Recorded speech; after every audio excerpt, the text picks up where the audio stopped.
গর্ভাবস্থা একটি অসাধারণ বিষয়, কিন্তু আবার অনেক সময় দেখা যাচ্ছে এই গর্ভাবস্থায় ভয় বা দুশ্চিন্তার কিছু কারণ হয়ে থাকে। মায়েরা মনে করে যে তার কোন সমস্যাগুলো স্বাভাবিক, আবার কখন তাকে সতর্ক থাকতে হবে, এই বিষয়গুলো নিয়ে মা দুশ্চিন্তায় পড়ে যান।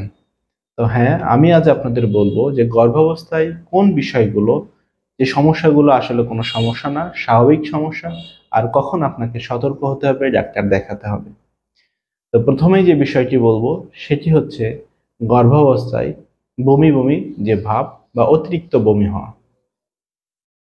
তো মূলত গর্ভাবস্থায় বমি বমি ভাব এটা স্বাভাবিক, কিন্তু দেখা যাচ্ছে অতিরিক্ত বমি, যার কারণে আবার খাওয়া দাওয়া বন্ধ হয়ে যাচ্ছে, খেতে পারতেছে না, নিত্য দিনের কাজ করতে পারতেছে না, এমন হয় তখন কিন্তু সতর্ক হতে হবে মাকে।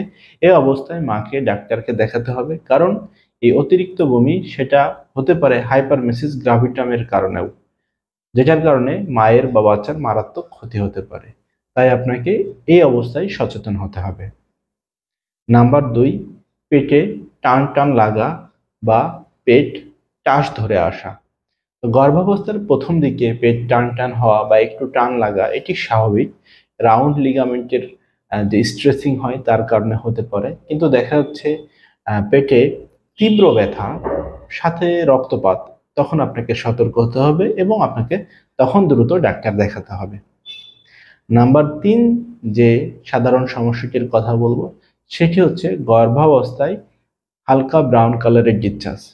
তো যদি গর্ভাবস্থার কোনো সময়, বিশেষ করে প্রথম দিকে হার্টবিট আসার আগে ব্রাউন কালারের ডিসচার্জ থাকে, তাহলে দেখা যাচ্ছে একটু ভয়ের বিষয় থাকে। অধিকাংশ সময় কোনো সমস্যা হওয়ার কথা না, কিন্তু দেখা যাচ্ছে পেট ব্যথা, ব্রাউন ডিসচার্জ, সেটা একটু আহ, রক্তপাতের মতো হচ্ছে, সাথে পেট ব্যথা রয়েছে, তখন আপনাকে সচেতন হতে হবে, তখন আপনাকে দ্রুত ডাক্তার দেখাতে হবে। আরেকটি বিষয় মনে রাখতে হবে, গর্ভাবস্থায় যে কোনো ধরনের রক্তপাত, সেটা যে কোনো সময়ই হোক, যদি এরকম হয় আপনাকে অবশ্যই সচেতন হতে হবে এবং অবশ্যই ডাক্তার দেখিয়ে নিতে হবে। এবং শেষে যে বিষয়টি বলবো সেটি হচ্ছে বাচ্চার নড়াচড়া।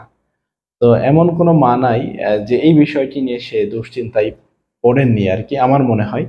তো গর্ভাবস্থায় প্রথম দিকে যখন বাচ্চার নড়াচড়া খুব সুন্দর মতো টের পাচ্ছেন বা ভালো মতো বুঝতে পারতেছেন, প্রতিদিন বুঝতেছেন, এরকম হলে দেখা যাচ্ছে মা খুব সন্তুষ্ট থাকে। কিন্তু মাঝে মাঝে দেখা যাচ্ছে একটু কম নড়ে, এই জন্য মারা দুশ্চিন্তায় করে। তো এটা দুশ্চিন্তা করার বিষয় না।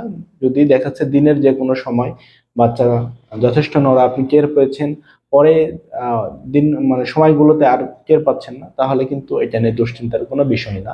কিন্তু দেখা যাচ্ছে বাচ্চা নড়তেছে না, আপনি যথেষ্টভাবে উপলব্ধি করার চেষ্টা করতেছেন, 1 ঘন্টা 2 ঘন্টা শুয়ে আছেন তবুও টের পাচ্ছেন না, তাহলে সেক্ষেত্রে সময় ক্ষেপণ না করে দ্রুত ডাক্তারের পরামর্শ নিয়ে বাচ্চার কি অবস্থা সেটা দেখে নিতে হবে। তো মনে রাখবেন, গর্ভাবস্থা একটা ফিজিওলজিক্যাল অর্থাৎ সাধারণ কন্ডিশন। তো গর্ভাবস্থায় ভয় পাবেন না, আর নিজে সচেতন থাকুন। নিজে সচেতন থাকলে অনেক গর্ভাবস্থায় অনেক ঝুঁকি এড়ানো যায়। নিজেকে বিশ্বাস করুন, চিকিৎসককে বিশ্বাস করুন। মনে রাখবেন, আপনার এবং আপনার বাচ্চার সুস্বাস্থ্য রক্ষা করাই মূলত চিকিৎসকদের মূল লক্ষ্য। তো কাউকে সাহায্য করার কথা মনে হলে ভিডিওটি অবশ্যই শেয়ার করুন। আর আজ এই পর্যন্তই, পরবর্তী ভিডিও দেখার আমন্ত্রণ জানিয়ে এখানে শেষ করছি। আল্লাহ হাফেজ।